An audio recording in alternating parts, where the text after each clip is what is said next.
I was halfway across the living room when I heard it. A low chuckle from down the hall, the kind of laugh I hadn't heard from Ethan in years, rich and unrestrained, like the man he'd been before the accident. I froze, my hands gripping the handles of the laundry basket until my knuckles ached. 4 years of this, carrying his meals up the stairs, rearranging my entire life around his therapy appointments, answering his mother Marla's constant calls to check if he's resting properly. Through the partly open door of his study, I caught a glimpse of him in the reflection of the cabinet glass, sitting forward in his chair, shoulders loose, eyes alight with amusement. "She's so easy," he was saying into the phone, his voice almost affectionate. "Doesn't even notice the little things." My stomach tightened. What little things? I didn't move, didn't breathe. The smell of detergent from the basket felt suddenly sharp in my throat. In that moment, I realized just how small my world had become inside this house. How much of myself I'd quietly packed away on a shelf, just like the design awards I used to display in my studio before I sold the business to take care of him. Before I tell you what happened next, I'd love to know, where are you watching this from right now? Drop your location in the comments below. It always amazes me how far these stories travel. And if this is your first time here, welcome. Hit subscribe so you won't miss the kind of twists life throws when you least expect them. Now, let me take you back to the day everything started to shift. The day a single offhand remark from our neighbor planted the first seed of doubt that would eventually grow into the truth I could no longer ignore. That neighbor's comment kept replaying in my mind like a stuck record. It was just 2 days after I'd caught Ethan's strange laughter in his study. I'd stepped out to grab the mail when Mrs. Garvey from across the street waved me over, clutching her little terrier under one arm. "Saw your husband the other day," she chirped, squinting in the afternoon sun. "Looked good, moving better. You must be thrilled." My heart gave a strange, hard thud. I managed a polite nod, my smile feeling like brittle porcelain. "Oh, where was that?" "Over by that new coffee place on Alder," she said casually. I almost called out, but he was with someone, didn't want to interrupt. She gave me a knowing smile before heading back across the street. That night, as I helped Ethan into bed, lifting his legs the way I had hundreds of times, I kept my voice light. "Funny thing, Mrs. Garvey said she saw you at a coffee shop recently." He didn't even flinch. "She must be confused," he said, his tone clipped. "You know, I can't just go gallivanting around town." The word gallivanting landed like a slap. I wanted to believe him, but a small voice inside me whispered that I was being handled, not loved. The breaking point came a week later. I was coming back from the basement with a basket of freshly folded clothes when I heard Ethan's voice again.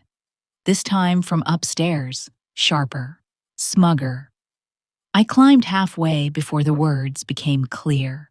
"She's more staff than spouse now," he said, the faint echo of ice in his tone. "Keeps the house spotless, runs every errand, costs me nothing but a little gratitude now and then, and she eats it up." My pulse roared in my ears. He was talking to someone on speakerphone, the kind of relaxed, familiar rhythm that comes from long, private conversations. I crept up one more step until I could see through the narrow gap where the door didn't quite latch. He was leaning back in his desk chair, one foot resting casually on the floor, perfectly balanced. Balanced for a man whose every public movement required me to brace him. Then I heard a woman's laugh on the other end, a sound I recognized. Chloe, the physical therapist who'd worked with him early on, who I'd thanked countless times for her dedication. "Don't get greedy, Ethan," she teased. "You've already got more than you need. Just make sure she stays comfortable." He smirked, that same smirk that used to melt me. "A few more months, Chloe, and it's all ours. She's too soft to suspect a thing." The laundry basket slid from my grip, landing with a muffled thud on the carpet. I didn't even notice the socks spilling across the hall. My eyes were fixed on his foot, his moving, steady foot, as it tapped against the floor in rhythm with Chloe's laugh.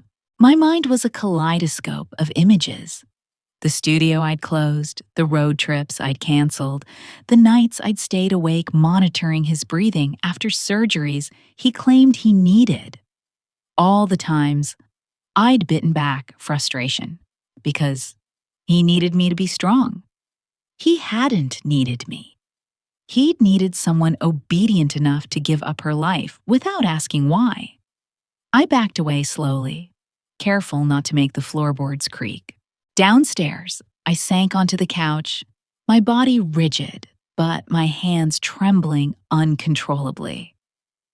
The TV in the corner played some cooking competition, the sizzling of onions and bursts of applause blurring into white noise.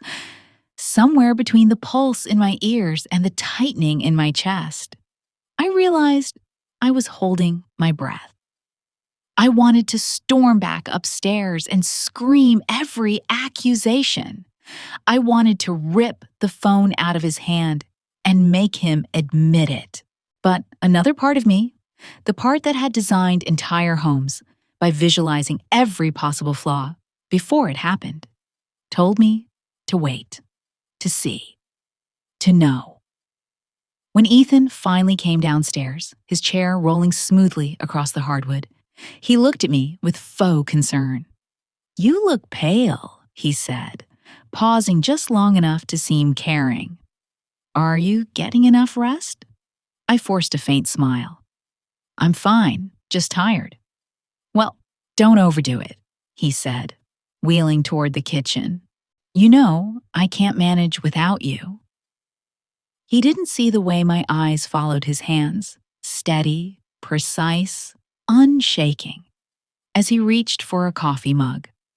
Didn't notice that for the first time in years. I wasn't thinking about what he needed. I was thinking about what I was about to take from him.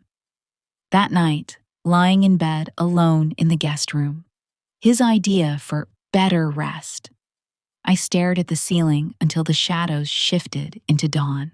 My life wasn't just smaller than it used to be. It had been carved down to fit the shape he needed. The humiliation burned, but beneath it was something stronger, something heavier. The quiet, cold beginning of resolve. The next morning, I served Ethan breakfast like nothing had shifted. Scrambled eggs, sourdough toast, black coffee with exactly 2 sugars, just the way he liked it. My hands moved automatically, the way they had for years, but my mind was elsewhere. Every sound he made, every movement he took, every phrase he chose felt suddenly like evidence waiting to be captured. If he noticed the way I was studying him, he didn't show it. He sat there scrolling on his tablet, making those little comments that were meant to sound casual, but always carried an edge. "Don't forget the windows, they're streaky," or "We're low on laundry detergent, and you forgot to get the unscented last time." I nodded, making mental notes, not arguments. This wasn't the time to fight. This was the time to watch. That afternoon, while Ethan was resting, I slipped into my studio, what used to be my design office before it became storage, and pulled out my old DSLR camera. I charged it, tested the zoom, and felt a flicker of my old self stirring, the part of me that used to notice tiny details no one else caught. I decided then and there I was going to catch him in a moment he couldn't explain away. But I knew I couldn't do this alone. That's when I called Dana, my oldest friend from college. We hadn't talked much in the past year. Ethan always said her constant need for drama was bad for my stress levels. But she picked up on the first ring. "Rachel? Wow, it's been forever. You sound different. What's going on?" My throat tightened, but I kept my voice steady. "I need your help, and I need you to not ask too many questions. At least, not yet." She was quiet for a beat. "You sound serious. Where do you want to meet?" We met at a little cafe 2 neighborhoods over, the kind of place Ethan wouldn't step into even if he could walk there. I told her pieces of the story. Not everything, not yet, but enough for her eyes to widen in disbelief. When I mentioned Chloe's name, Dana's lips pressed into a thin line. "Rachel. I've seen her before, at the Alder Street Cafe, with a man in a navy jacket and a beanie pulled low. I thought it was just some client she was meeting, but now—" She trailed off, her jaw tightening. Dana's brother-in-law, Leo, was a private investigator. He'd handled infidelity cases, fraud cases, even a few medical insurance scams. "If what you're saying is true," Dana said, leaning in, "he'll know exactly what to look for." I hesitated.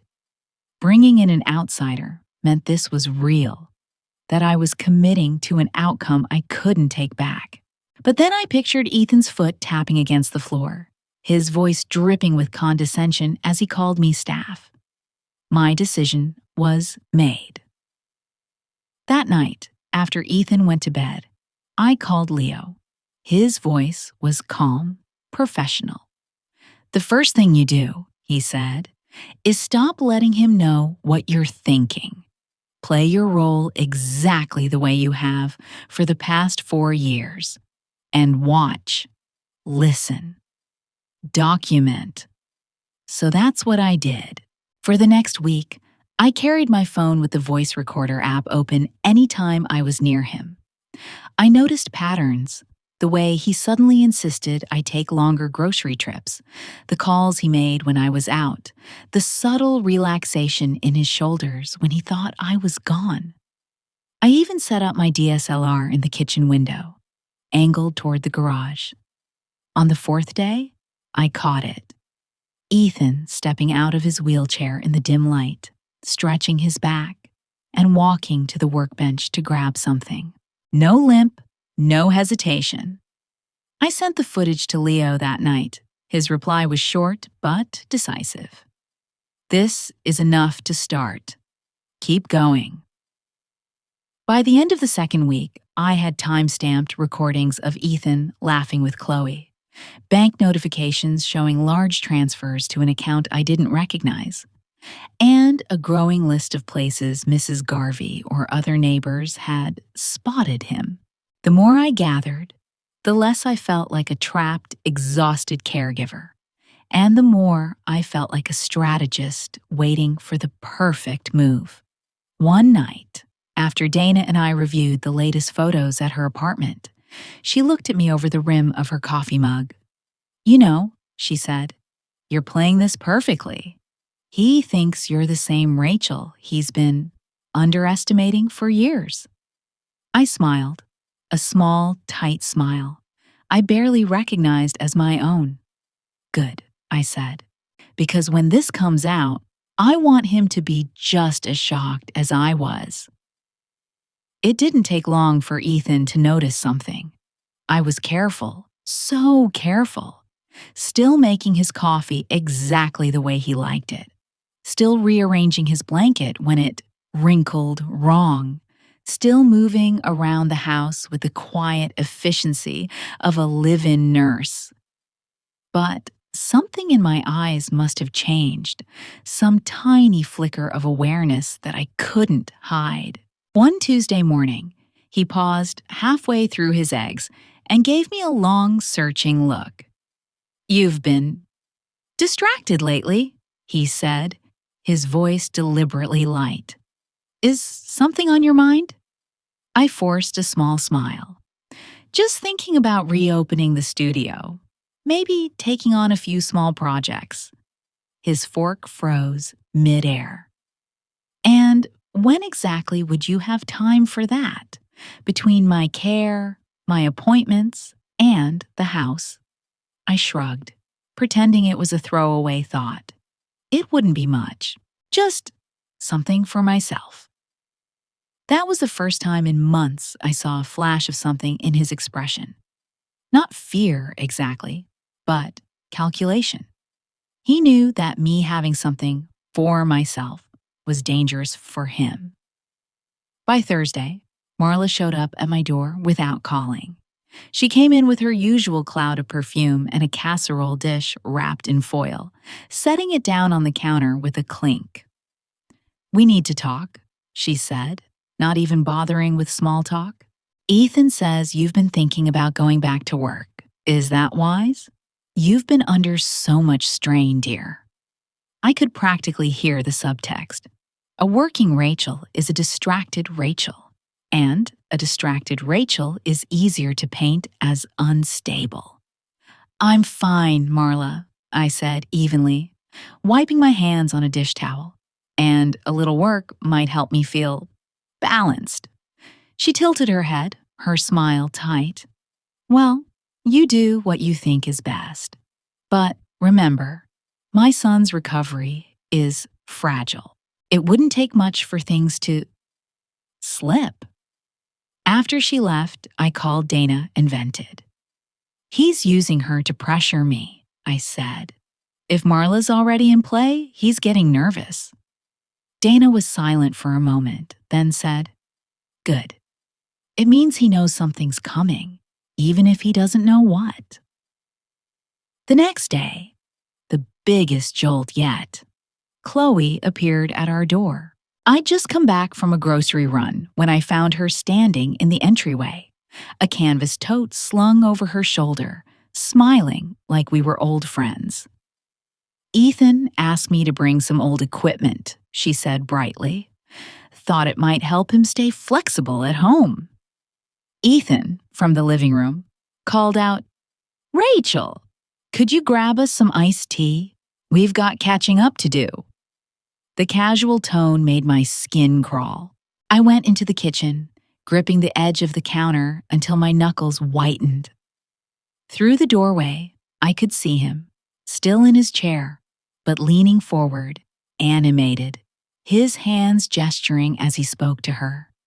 It was the most movement I'd seen him make in weeks without a hint of strain. When Chloe finally left, Ethan rolled into the kitchen, his expression unreadable. "She's just helping me keep my strength up," he said, as if I'd asked. I didn't answer. I just slid the iced tea glass into the sink and walked past him. That night, I went over the footage from the camera in the kitchen window and nearly dropped my phone. There it was. While I was in the basement earlier that day, Ethan had stood from his chair, adjusted the equipment Chloe brought, and walked it into the garage. Perfect balance, steady steps. I sent the clip to Leo. His reply came minutes later. "This seals the timeline.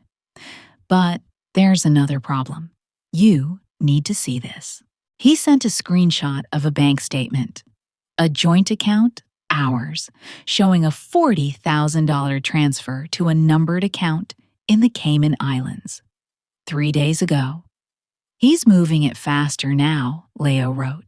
"If you don't act soon, it could all be gone." That night, I lay awake in the guest room, the moonlight cutting sharp angles across the ceiling. My plan had been to collect for months, to make sure the exposure was airtight. But If Ethan drained our accounts before I could move, there'd be nothing left to fight for. And with Marla watching me, Chloe back in his orbit, and Ethan's instincts sharpening, my margin for error had just shrunk to almost nothing. The day after I saw the $40,000 transfer, I stopped pretending my original timeline was possible. Waiting months meant risking everything, and I wasn't going to let him vanish with my money, my years, and my dignity. I called Dana. "We're moving it up," I said, without preamble. "This weekend." There was a pause, then her voice sharpened with resolve. "Tell me what you need." I told her. A handful of carefully chosen guests, people who'd known me and Ethan long enough to believe the facade. Marla, of course, because watching her son unravel in front of her was part of the justice I'd imagined. And Chloe? If I could get her there. The hook was simple. A small gathering to celebrate 4 years since Ethan's accident. A way to honor our resilience. I played the part of the devoted wife perfectly, suggesting his favorite dishes and smiling when he grumbled about all the fuss. The more I leaned into my old role, the more relaxed he became, convinced he'd reasserted control. Meanwhile, Dana coordinated with Leo. Hidden cameras would be placed in the living room. He'd have copies of the bank transfers, photos, and footage queued up. All I needed was Chloe to walk through that door. On Saturday, the sky was low and gray, the kind of weather that made the air feel heavy. I laid out platters of roast chicken, garlic potatoes, and the chocolate mousse Ethan claimed was the only dessert worth eating. Guests trickled in. Marla, with her sharp eyes and sharper perfume, our neighbor, Tom, and his wife, Lisa, an old co-worker of Ethan's, who still looked at him like he was a war hero. Ethan sat in his wheelchair by the window, telling polished stories about his setbacks and small victories, gesturing just enough to appear lively, but not enough to suggest full mobility. People clucked and nodded, their sympathy pouring out like warm syrup. I poured drinks, smiling, feeling the tension coil inside me like a spring. At exactly 4:15, Dana leaned in. "She's here," she whispered. Right on cue, Chloe stepped into the doorway, holding a tote bag, clearly expecting a private scene. Her eyes darted over the room full of people before landing on me. "Oh, I didn't realize," she began, but I cut her off gently. "Nonsense, come in. You're a part of Ethan's recovery, aren't you?"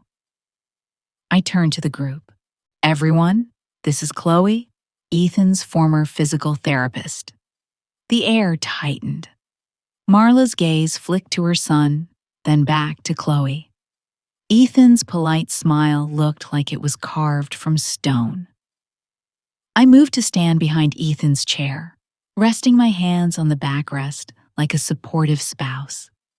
"Chloe, maybe you can help settle something. In your professional opinion, could a man with Ethan's spinal injury ever stand again 4 years later?" Her eyes widened, and she glanced at Ethan, who gave a minute shake of his head. Well, it would be very rare." "Rare," I echoed. "But not impossible?" She began, but I didn't let her finish. "Ethan, why don't you show her? Go ahead. Stand up." The words landed like a dropped plate. Gasps fluttered through the room. Ethan barked out a humorless laugh. "Rachel, you know Do it," I said, louder now, every muscle in my body trembling but steady. And then it happened.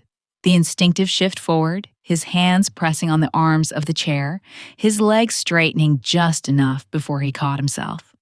But the damage was done. Everyone saw it. The silence that followed was electric. Marla's hand flew to her mouth. Tom muttered something under his breath. Lisa's eyes went wide with disbelief. I stepped around to face him, pulling my phone from my pocket. For 4 years, I believed every word you told me, every story about your pain, every excuse for why I had to give up my business, my friends, my life. And while I was lifting you in and out of this chair, you were walking just fine, straight into another woman's arms. Leo, from the corner, stepped forward and placed a folder in Marla's hands. Bank statements, offshore transfers, and footage, he said, crisply, all verified.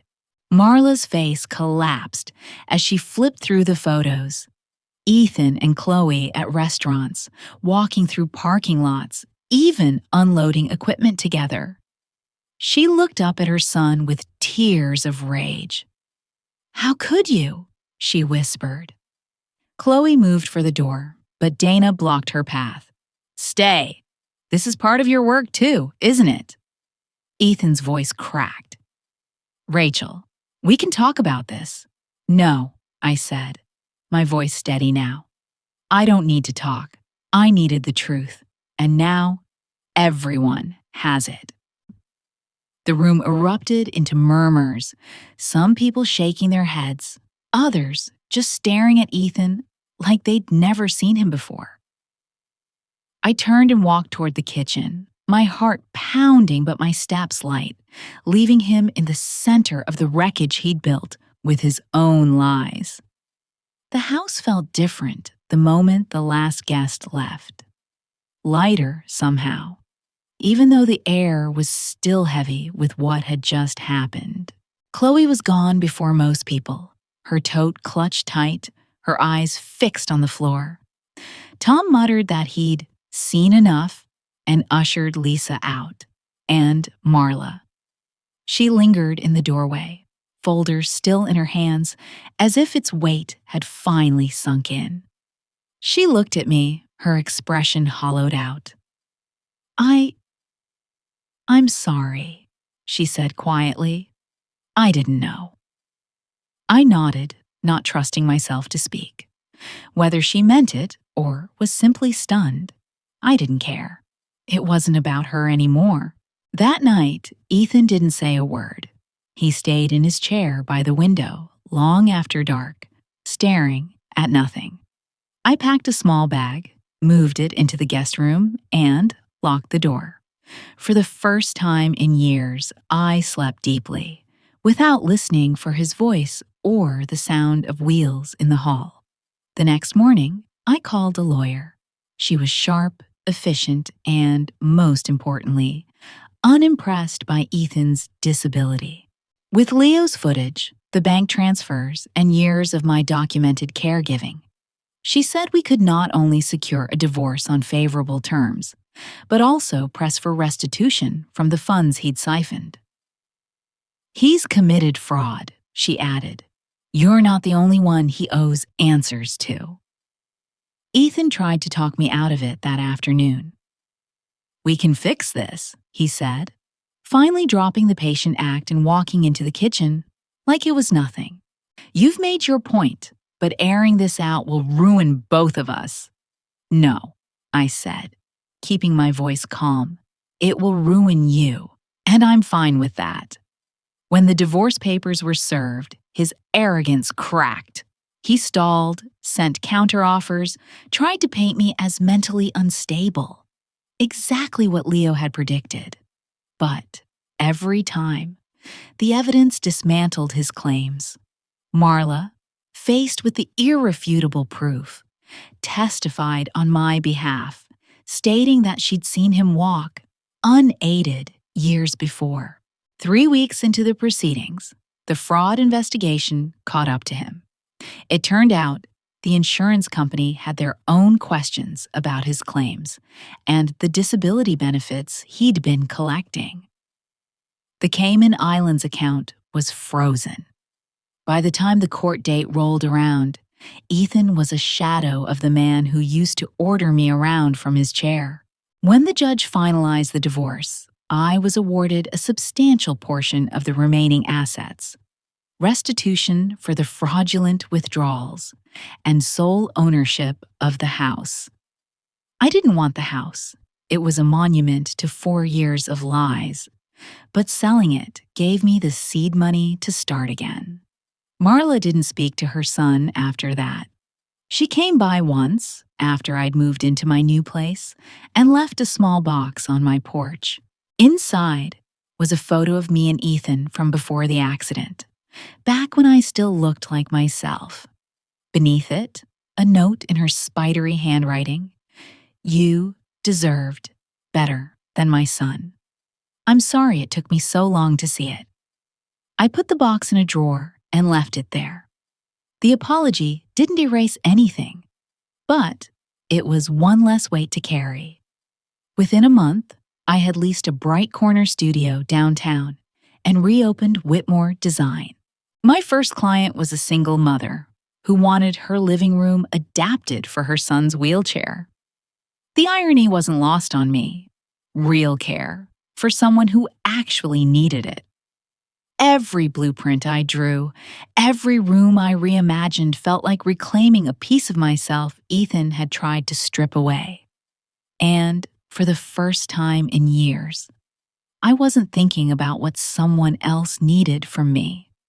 I was thinking about what I wanted for my own life. A year later, the studio felt like an extension of me. Sunlight pooling across the drafting table, swatches of fabric draped over the arm of my chair, and the quiet hum of satisfaction that came from building something entirely my own. Clients came in by word of mouth now, people who valued what I created because it made their lives easier, safer, more beautiful. I'd even hired 2 assistants, both women who, like me, had stepped away from their careers for family reasons and were now ready to step back in. One afternoon, I was reviewing plans for a home renovation when a new client walked in, a retired veteran in a motorized wheelchair.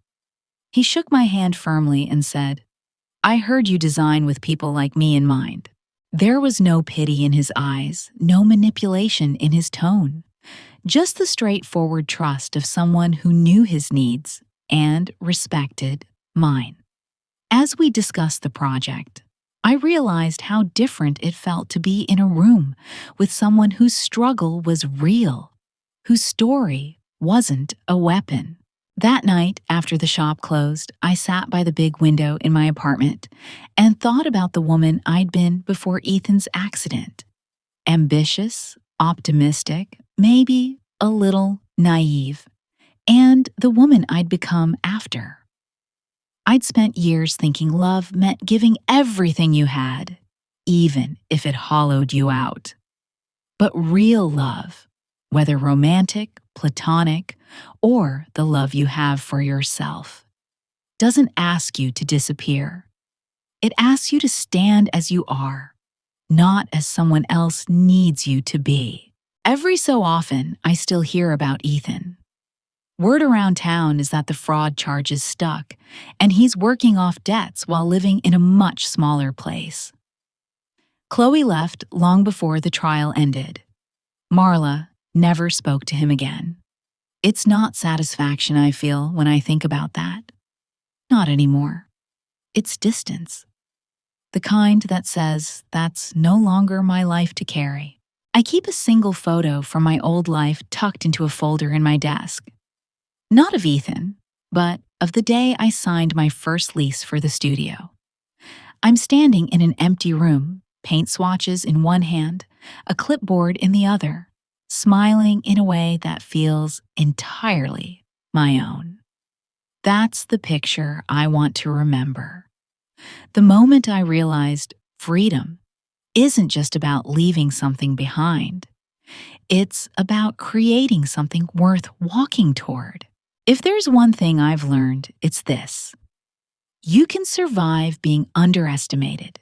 You can survive being taken for granted. But the real victory is building a life where no one, not even you, forgets your worth.